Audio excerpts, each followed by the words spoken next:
بچا لینا، بے شک اس کا عذاب گلے کا پھندا ہے، اتنا آسان مستقر و مقامہ، اور یہ سب سے بری پلٹنے کی جگہ ہے۔ جہنم جگہ وہ ہے کہ وہ سب سے بری رہنے کی جگہ ہے، یعنی اللہ کا بندہ وہ ہے، اللہ کا ولی وہ ہے جو اپنی عبادت پہ فخر نہیں کر رہا ہوتا، اتنا نہیں رہا ہوتا، اپنی خانقاہ میں بیٹھ کر جہنم کا مذاق نہیں اڑا رہا ہوتا کہ میں تو اتنا بڑا اللہ کا ولی ہوں، جہنم کے قریب بھی نہیں جاؤں گا، مجھے دیکھ کے جہنم کو بھی آ گیا پسینہ۔ وہ یہ نہیں کہہ رہا ہوتا، بلکہ وہ کیا کہہ رہا ہوتا ہے، یا اللہ مجھے جہنم کی آگ سے بچا لینا۔ نبی پاک سے بڑھ کر تو کوئی ولی نہیں نا، سرکار سے بڑھ کے تو کوئی متقی نہیں ہے، سرکار دل میں کئی مرتبہ جہنم سے پناہ مانگتے ہیں۔ تو آج کے ولیوں کو قرآن مخاطب کر کے کہتا ہے کہ اپنی عبادت پہ اترانا نہیں ہے، اکڑنا نہیں ہے، بلکہ اللہ کا بندہ، اللہ کا ولی وہ ہے جو کیا کرتا ہے، کہتا ہے کہ یا اللہ مجھے جہنم کے عذاب سے بچا لینا، اتنا آسان مستقر و مقامہ، بے شک وہ سب سے بری جگہ ہے جہاں پلٹا جائے، جہاں لوٹا جائے۔ آگے قرآن کہتا ہے والذین اذا انفقوا لم یسرفوا ولم یقتروا وکان بین ذلک قواما۔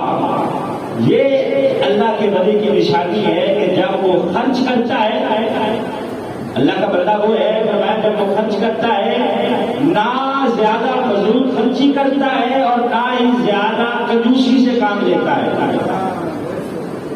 یہ اللہ رب العزت بتا رہا ہے کہ میانہ روی اختیار کرو، درمیانہ راستہ چلو۔ یہ نہیں ہے کہ بیٹے کی شادی ہے آپ منگنی پہ اتنا خرچ کر رہے کہ شادی جو بھی آپ نہیں نا، پکڑ دکڑ کے ادھر سے قرض لے رہے ہیں ادھر سے قرض لے رہے ہیں، ضرورت کیا ہے اپنے آپ کو اتنا مشکل میں ڈالنے کی؟ جبکہ قرآن نے کہہ دیا ہے کہ والذین اذا انفقوا لم یسرفوا ولم یقتروا وکان بین ذلک قواما۔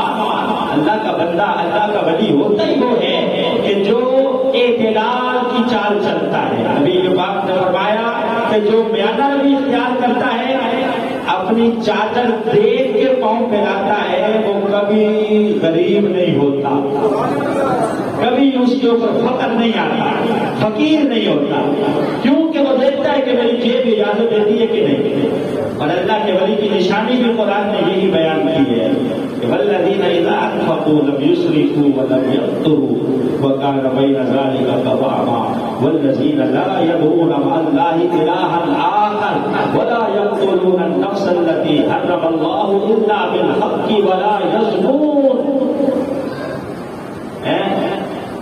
اللہ کا بندہ وہ ہوتا ہے کہ جو اللہ کے سوا کسی کو نہیں پکارتا۔ قرآن نے کہا کہ وہ صرف اور صرف اللہ سے لو لگاتا ہے، اللہ کو پکارتا ہے، آنے والے مریدوں کی جیبوں پہ نظر نہیں رکھتا، آستانے پہ دکانداری چمکا کے نہیں بیٹھا، ان کی جیبوں پہ نظر نہیں ہے، بلکہ اللہ رب العزت کے اوپر توکل کیے بیٹھا ہے، جب بھی مانگتا ہے رب سے مانگتا ہے۔ اللہ کا ولی ہوتا ہی وہ ہے جس کی نگاہیں لگی ہوتی ہیں اپنے رب کی طرف، اور وہ ناحق قتل نہیں کرتا، قتل نہیں کرتا، جب بھی کرتا ہے حق کام کرتا ہے۔ اور آگے کہا کہ وہ زنا سے باز رہتا ہے، زنا کے فعل سے بھی باز رہتا ہے، خواہ وہ آنکھوں کا زنا ہو، ہاتھ کا زنا ہو، سوچ کا زنا ہو، ہر قسم کے زنا سے باز رہتا ہے۔ یہ نہیں ہے کہ آستانے میں خواتین بھی جمع ہے، مرد بھی جمع ہے۔ آپ دیکھتے ہوں گے سوشل میڈیا آئے دن رپورٹ کرتا ہے کہ پیر صاحب نے دم کے بہانے یہ کام کر دیا ہے، اور دم تمیز اور جھاڑ پھونک کے بہانے پتہ نہیں کہاں کہاں ہاتھ لگا رہے ہوتے، نظر بد ڈال رہے ہوتے۔ تو قرآن نے کہا کہ اللہ کا ولی ہوتا ہی وہ ہے کہ جو آنکھوں کی بھی حفاظت کرتا ہے، آنکھوں کا زنا نہیں کرتا، سوچ کو بھی پاکیزہ رکھتا ہے، اس کی خانقاہ میں پردے کا اہتمام ہوتا ہے۔ حضرت امام اعظم ابو حنیفہ کے پاس حضرت امام محمد پڑھنے کے لیے آئے، تو ابھی چھوٹے تھے، داڑھی نہیں آئی تھی، داڑھی نہیں آئی تھی، چھوٹے تھے، آپ نے کلاس میں داخلہ تو دے دیا، لیکن فرمایا کہ آپ پلر کی اوڑ میں بیٹھا کرو، پلر کی اوڑ میں بیٹھ کے پڑھا کرو۔ سال گزر گیا، ایک دن امام صاحب رات کو بیٹھے ہیں، دیا جل رہا ہے، اس دیے کی روشنی میں حضرت امام محمد کا سایہ زمین پہ پڑا، سایہ زمین پہ جو پڑا تو سائے میں داڑھی کے بال نظر آئے۔ امام صاحب نے فرمایا بیٹا محمد داڑھی آ گئی ہے؟ جی حضور سال ہو گیا آ گئی ہے، سال ہو گیا آ گئی ہے۔ فرمایا ٹھیک ہے، آپ کو اجازت ہے میرے سامنے بھی بیٹھ جائے ہے۔ تو اس قدر کہ اگر بچہ ہے داڑھی نہیں ہے تو اس کو بھی امام ابو حنیفہ نے فرمایا کہ سامنے بیٹھ کے نہیں پڑھنا، سائڈ پہ بیٹھ کے پڑھنا۔ قرآن نے کہا کہ اللہ کا ولی ہوتا ہی وہ ہے جو اپنی آنکھوں کی بھی حفاظت کرتا ہے، اپنی سوچ کی بھی حفاظت کرتا ہے، دماغ پہ بھی پہرا لگا کے رکھتا ہے۔ وَإِذَا خَاطَبَهُمُ الْجَاهِلُونَ قَالُوا سَلَامًا، جاہلوں سے الجھتا نہیں ہے، ان کے ساتھ منہ نہیں لگتا، بلکہ انہیں دور سے سلام کر کے کہتا ہے کہ تم اپنے راستے پہ اور میں اپنے راستے پہ۔ اور یہاں کیا فرمایا کہ وَلَا يَزْنُونَ، زنا کے بھی وہ قریب نہیں جاتا، اپنی آنکھوں کی حفاظت کرتا ہے۔ آگے چل کے اللہ فرماتا ہے وَالَّذِينَ لَا يَشْهَدُونَ الزُّورَ وَإِذَا مَرُّوا بِاللَّغْوِ مَرُّوا كِرَامًا۔ اللہ کا ولی وہ ہوتا ہے کہ جو جھوٹی گواہی نہیں دیتا، جھوٹی گواہی نہیں دیتا۔ یہ نہیں ہے کہ عدالتیں بھری ہوئی ہیں، لوگ جھوٹی گواہیاں دے رہے ہیں پیسے لے لے کر، ہمیں نہیں، اللہ کا بندہ ہے ہی نہیں وہ۔